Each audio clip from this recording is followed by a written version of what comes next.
All right, guys, I'm going to talk about the new CFMOTO 675 coming out, but before I do, I want to show off my CFMOTO 450SS. I've had this for 2 riding seasons now. It's been awesome. You guys are probably wondering my thoughts on the 675 coming out because I did upgrade from the CFMOTO 300SS to this. Probably wondering if I'm going to upgrade to the 675, so I will talk about that in this video. But first, I want to show you some things that I've done to my CFMOTO 450SS. Got my tinted windscreen up here. That was actually a clear windscreen, and I just wrapped it in Hex Tint by Vivid. I think it looks pretty good. One of my favorite things on the bike. Still got the CFMOTO shining through there. No big changes on the front. You might be wondering what this pole is. The pole is what I mount my Insta360 camera on. So I do have everything wired. I have audio and power. There's my adapter for it. So the white wire comes down around here and plugs into this DJI receiver. So this is a wireless mic receiver. I put the wireless mic in my helmet, then that white wire comes up here, so I don't have to worry about syncing my audio. And then the black or gray wire comes down around here, and I plug it into the USB power port there. So I always have my camera powered. My quad lock is mounted to a fork stem mount, same as the Ninja ZX6R, so it's a hexagon mount. I have my comfort seat on here. I did get this from overseas, so it says SR on it instead of SS, but it's basically the same seat. Come around here and check out my Yoshimura AT2 exhaust. I really like this exhaust. The quality is really good. The sound is good. It isn't obnoxious, just a good rumble. Gets a couple backfires in there, a couple pops and crackles. So to me, it's the perfect exhaust for this bike. Then I have my adjustable rear sets that I put on. They've been really nice, much more comfortable on my feet to have those on there. Other than that, not too many other mods to the bike. I did take some of the factory graphics off, kind of put my own on. What do you think of that color teal over the factory teal?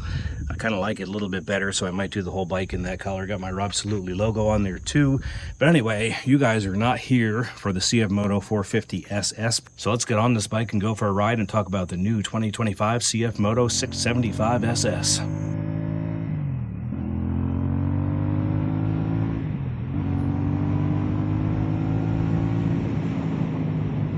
All right, guys, so we're out on my very beloved CFMOTO 450SS. I'm going to talk about the all-new 2025 675SS that's coming out. It's got to be the reason why you guys are on this video because of the thumbnail and the title. So the 675SS at the time of this video is not out yet. It's not on dealer showrooms yet, but it has been announced for the USA market. It will be coming out soon. I talked to my dealer this morning, and they said they really don't have an exact projection date of when they will have it, but it should be soon. I think the 675SS is going to be a big seller for CFMOTO. They really put a lot into this bike. It not only looks good, but man, it has a lot of horsepower too.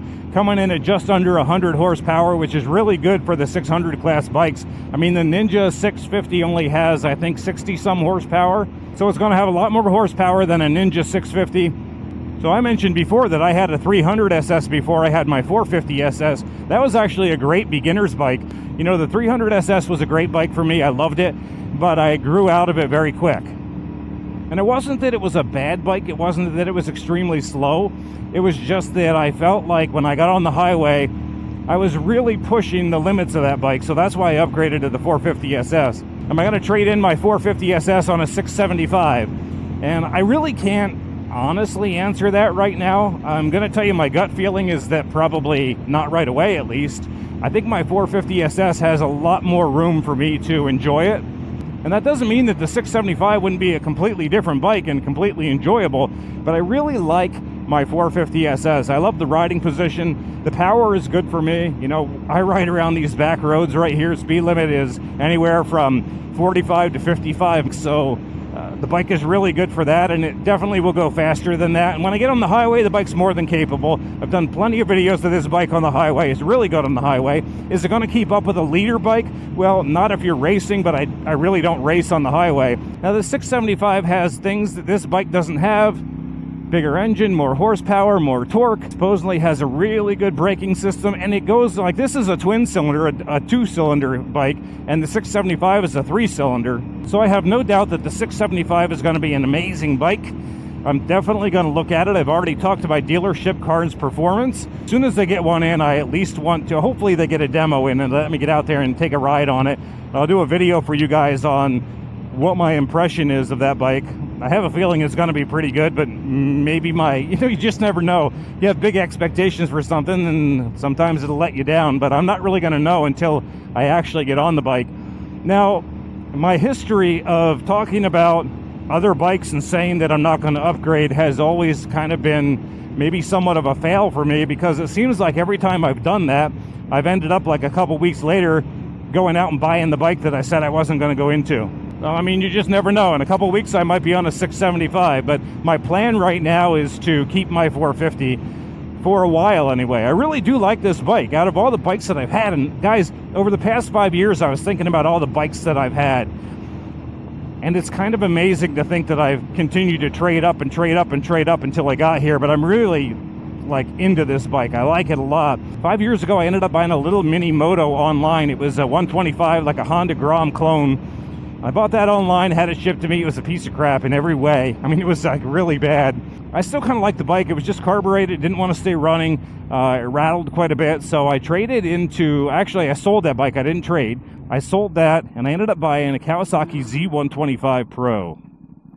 That was a cool little bike. But anyway, I had my Z125 Pro, and a buddy of mine worked at a Honda dealership, and he contacted me and he said, hey, I think I found the perfect bike for you. It's a full-size bike, but it's just like a big Honda Grom. Sounded good to me. I loved the little bike, and it was a Honda CB300F. So I went down, I looked at it, it looked pretty good. It gave me a good deal on it, and I bought it. And there was just something weird about that bike. I didn't like how it was weighted. It seemed just clumsy to me, and I just didn't really enjoy riding that bike. I preferred still riding my Z125 Pro. Then another buddy of mine wanted to go and buy a new Kawasaki Z650. So I went down with him to the Kawasaki dealership, and he went to look to buy that, and they had a used Ninja 300. And I kept thinking to myself, that 300, like I sat on it, I'm like, I like the way that sits. I think I like that. Guy ended up offering me a good price on it, so I bought that bike. And then I went and I sold my Z125 Pro, and I sold my Honda. Actually, I took the Honda back to the Honda dealership, and they took it back on consignment. They sold it to somebody, and then as soon as they sold it, I got my money out of it. So that actually worked out really well. So a bunch of bikes right there in the beginning. And I loved my Ninja 300. It was a great bike to learn on. And actually, guys, if you are just getting into motorcycling and you're looking for a first bike, I always recommend that if you can find a used Ninja 300, you're going to love it.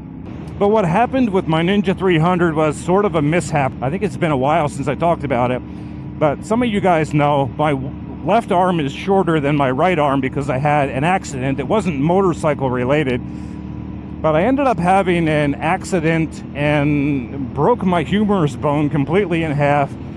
And they told me at the time that I would never ride motorcycle again. They're like, you know, because I severed my nerves, I severed my muscles. The arm was basically just hanging off, and like, I don't know what it was, just kind of dangling there. But I did have really good doctors, and they put everything back together. And through the healing process, I still didn't think I would ever ride motorcycle again. So I decided that I couldn't look at that Ninja 300 in my driveway. It was too depressing knowing that it was sitting there and I'd never ride it again. So I listed it for sale. Guy came and bought it, and out the door it went. My motorcycling fun was now done. I did get feeling back. You know, obviously it's attached and things are doing well, but I had weird like numbness. I had palsy where the arm would move by itself when I didn't want it to. Like, I'd sit at a kitchen table and I'd have to put my arm underneath the table because all of a sudden it would just, you know, like I'd be sitting there at the kitchen table and all of a sudden it would just go boing and fly right up. Kind of crazy. So you certainly don't want to ride motorcycle with having that type of thing happen. But in time, it started to get a little bit better, and I started to get control back, and I started to get feeling back. Eventually, they said, you healed better than we thought you were going to heal. So I posed the question, do you think I'm capable of riding bike again? Because I'm doing really well. I feel everything. And they were like, maybe try a scooter. They're like, I'm not riding a scooter. No offense to you guys that ride scooters, but like, I'm not riding a scooter. But because I liked those little bikes, I ended up ordering one of the new Honda Groms, the new generation Honda Grom, and there I was able to get back on the motorcycle. So the Honda Grom was really good for me, but it was also, I was cramped on it because I'm over 6 feet tall. And I ended up buying my first KTM, which was my Duke 200. And I really liked that bike. It was a lot of fun Took that up on the highway, took a lot of trips with it, but again, it was a dog. You know, it's a 200cc bike. Actually, for a 200cc bike, it was pretty amazing that it was as good as it was, but it just didn't give me a whole lot of power. And I honestly didn't love it as much as my Ninja 300. You know, I was going through a lot of regret now that I had gotten rid of my Ninja 300. So I started searching for a Ninja 300, maybe a Ninja 400, and that's when I found the CFMOTO 300SS. Went and looked at that, very similar to what my Ninja 300 was. But again, as I got better and more confident and more power and strength in my arm, I was looking for something more. And at the time, CFMOTO didn't have the 450SS out, but KTM just released the RC390, so I decided to trade in my 300SS on a KTM RC390. Never even sat on the RC390. Wow, that's a bump. I never even sat on the RC390. I just bought it over the wintertime, trailered at home, and when springtime came around, I was like, I don't really like riding this. And the thing I didn't like about the RC390 was just the riding position. I like to sit into a bike. I like to hug a bike. And for me, the RC390 just felt weird. I felt like I was riding on top of it rather than into it. I felt like the bike was separate from me. I didn't feel like I was part of the bike. So I wasn't overly happy with my decision to go with the RC390. And as I'm kind of having a little bit of regret on that RC390, CFMOTO comes out with the 450SS. And now I really have regret. Now I'm like, man, that would be like probably perfect for me. So we were dealing with the COVID times where values weren't where they should be. And I knew that if I were to trade in my RC390 on a 450SS, I was going to lose money. So I lucked out where they gave me a decent value on the RC390. And the deal still wasn't probably the smartest thing financially, but it was the smartest thing for me as far as going into a bike that works for me. And from day one, this 450SS has been perfect for me. There's no other bike that I've had that's compared to this. That's another reason why, you know, the 675 I'm interested in, but I don't know that I will actually feel the need to trade into that away from the 450. And I would say that to all of you guys. You know, I see a lot of you guys on the forums and the groups, and you're talking about, oh, you can't wait to trade in your 450 on the new 675. I mean, why really? If you like your 450, I don't think you really have to. And honestly, if you've really exhausted the power of your 450 and you're bored with it, you might want to skip ahead and get something even bigger than the 675. You know, go with a leader bike or something like that. But I really find it hard to believe. I think that it's just the impulse of wanting to have something new is what would cause you guys to really want to get rid of your 450. Will you get in there, car? Jeez. The other thing that I think is kind of crazy that you guys don't think about is that the MSRP on the 675 is only $79.99, basically $7,999, $8,000. And you guys are saying, that's what I paid for my 450. Well, that might be what you paid out the door for your 450, including tax tags and all the fees. But your 450 costs less than that when you take all that away, and you're going to have to pay tax tags and fees on the 675. So you're looking at probably $10K out the door on a 675. So there's a huge market for 600cc bikes, and I think that the 675 is going to do so good for CFMOTO because it is just more advanced than most 600s out there right now.